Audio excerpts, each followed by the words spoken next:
तो हेलो दोस्तों, आप लोग कैसे हैं? उम्मीद है आप सब ठीक होंगे।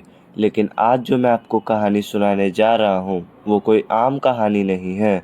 आज मैं आपको एक ऐसी कहानी सुनाने जा रहा हूँ जो शायद सुनकर ही आपके रोंगटे खड़े हो जाएं।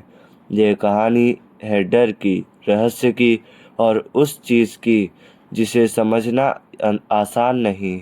और इस कहानी का नाम है 13वीं गुफा। लेकिन रुकिए, अगर आप कहानियों के शौकीन हैं तो इस वीडियो को लाइक कर दीजिएगा, अपने दोस्तों के साथ शेयर कर दीजिएगा और कमेंट करके ज़रूर बताइएगा हमें कि आपको यह स्टोरी कैसी लगी।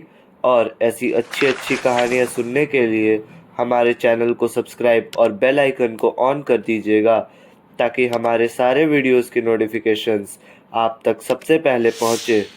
तो चलो अब बिना किसी देरी के शुरू करते हैं आज की यह कहानी। उत्तराखंड के एक छोटे से पहाड़ी गांव सप्ततालपुर के में एक रहस्यमय कहानी सालों से सुनाई जा रही थी। गांव के लोग कहते थे कि वहां एक पहाड़ी पर 13 गुफाएं हैं। 12 गुफाएं सबने देखी हैं, लेकिन 13वीं गुफा में गया वो वहीं रह गया। गांव वाले डरते थे, लेकिन 4 कॉलेज के लड़कों को ये कहानी रोमांच से भरी चुनौती लगी। उनके नाम थे अनीश, विक्रम, जैद और राम। ये चारों गर्मी की छुट्टियों में एडवेंचर के लिए उत्तराखंड आए थे। राम थोड़ा शांत और सोचने वाला था, पर बाकी तीनों बहुत जिज्ञासु और जोश में थे। जब उन्होंने गांव वालों से गुफाओं की कहानी सुनी तो विक्रम बोला, अरे भूत वूत कुछ नहीं होता, चलो ना ढूंढते हैं वह 13वीं गुफा। गाइड ने साफ मना कर दिया, साहब 12 तक जाइए, लेकिन 13वीं गुफा का नाम भी मत लेना। पर ये तो 4 दोस्त थे, डर को चुनौती देना इनका शौक था। पहली गुफा में अनीश फिसल गया, लेकिन जैद ने उसे बचा लिया। दूसरी में हजारों चमगादड़ थे, जिनके शोर ने विक्रम को चौंका दिया। तीसरी गुफा में एक अजीब सी गंध थी, जिससे राम को चक्कर आने लगा। हर गुफा की दीवारों पर अजीब निशान और शब्द थे, शायद किसी पुरानी भाषा में। 8वीं गुफा में उन्हें एक पत्थर की डरावनी मूर्ति दिखी, उसकी आंखें जैसे उन्हें घूर रही थीं। 11वीं और 12वीं गुफाओं के बीच का रास्ता सीढ़ी नुमा था, काफी गहरा और अंधकार से भरा। 12वीं गुफा के अंत में एक चट्टान पर लिखा था, 13वीं को मत जगाओ वरना वो तुम्हें सुला देगा।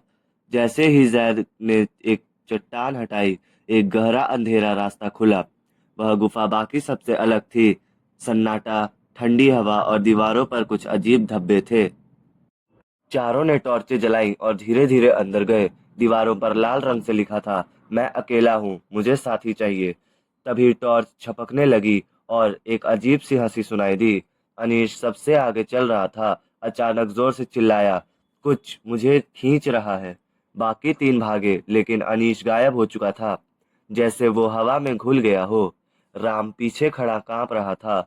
विक्रम गुस्से में बोला, ये सब कोई ट्रिक है, हम निकलते हैं। लेकिन रास्ता अब बंद हो चुका था। अब बचे 3, विक्रम, जैद और राम। गुफा और गहरी होती जा रही थी। दीवारों पर अजीब पेंटिंग थी। एक राजा जिसके चारों ओर आग थी और उसके सामने इंसानों की परछाइयां झुक रही थीं। जैद बोला, यह कुछ तांत्रिक विद्या लग रही है। तभी एक पत्थर की मूर्ति जैद के पास खिसकी। पहले वो दूर थी, उसने देखा मूर्ति की आंख से खून बह रहा था। उसने पीछे देखा, मूर्ति अब और पास थी। एक जोरदार चीख और जैद भी गायब। अब बचे सिर्फ राम और विक्रम। राम डरा हुआ था, लेकिन विक्रम अब भी इसे झूठ मान रहा था, मैं पीछे नहीं हटने वाला, कोई भूत प्रेत नहीं है। पर जैसे ही उन्होंने अगला मोड़ पार किया, वहां फर्श पर लिखा था, अब तुम मेरी आत्मा का हिस्सा हो। विक्रम चिल्लाया और भागने लगा। गुफा की दीवारें सिकुड़ने लगी, पत्थर गिरने लगे। एक भारी धुएं का बादल उठा और विक्रम भी कहीं खो गया। अब बचा सिर्फ राम। राम अब पूरी तरह डर में था। 3 दोस्त गायब थे। गुफा में गूंजती आवाजें उसके होश उड़ा रही थी, पर वो अब भाग नहीं सकता था। दीवारों पर उसने जो आखिरी चित्र देखे, वो कुछ और ही कहानी बयां कर रहे थे। एक चित्र में एक राजा हाथ में मशाल लिए खड़ा था, सामने यज्ञ कुंड जल रहा था। और फिर राम को दीवारों पर कुछ शब्द दिखे, पुरानी भाषा में थे, लेकिन जैसे उसके मन में खुद ब खुद अनुवाद हो गया। उसमें लिखा था, राजा वीरेंद्र सिंह ने अमरता पाने के लिए 13 यज्ञ किए। 12 यज्ञ सफल हुए, लेकिन 13वें यज्ञ में एक भूल हो गई। मंत्र अधूरा था और आत्मा स्थिर होने के बजाय गुफा में बंद हो गई। अब वह आत्मा गुफा से बाहर नहीं जा सकती थी, लेकिन बाहर के इंसान को अंदर खींच सकती थी। हर आत्मा जो गुफा में मरेगी, उसकी शक्ति राजा को मजबूत करती जाएगी। राम सिहर गया। अब सब समझ आ रहा था क्यों आवाजें बुलाती हैं और क्यों गुफा हर बार किसी एक को जिंदा छोड़ती है। अब वह किसी को नहीं छोड़ता। गुफा अब सिर्फ जगह नहीं, एक जीवित आत्मा थी राजा की, जो अधूरी तांत्रिक विद्या में फंस गई थी। राम ने आंखें बंद की और साधु बाबा का बताया मंत्र याद किया। ओम अपसर्प स्वाहा पिशाच विनाशाय नमः। गुफा की दीवारें कांपने लगी। राजा की आत्मा की चीख गूंजने लगी। मैंने अमरता के लिए सब किया, अब तुम मेरे हो राम। राम जोर से चीखा और फिर सब अंधेरा। वापिस या नई शुरुआत। जब राम को होश आया, वो गांव के मंदिर में पड़ा था। तीनों दोस्त लापता थे।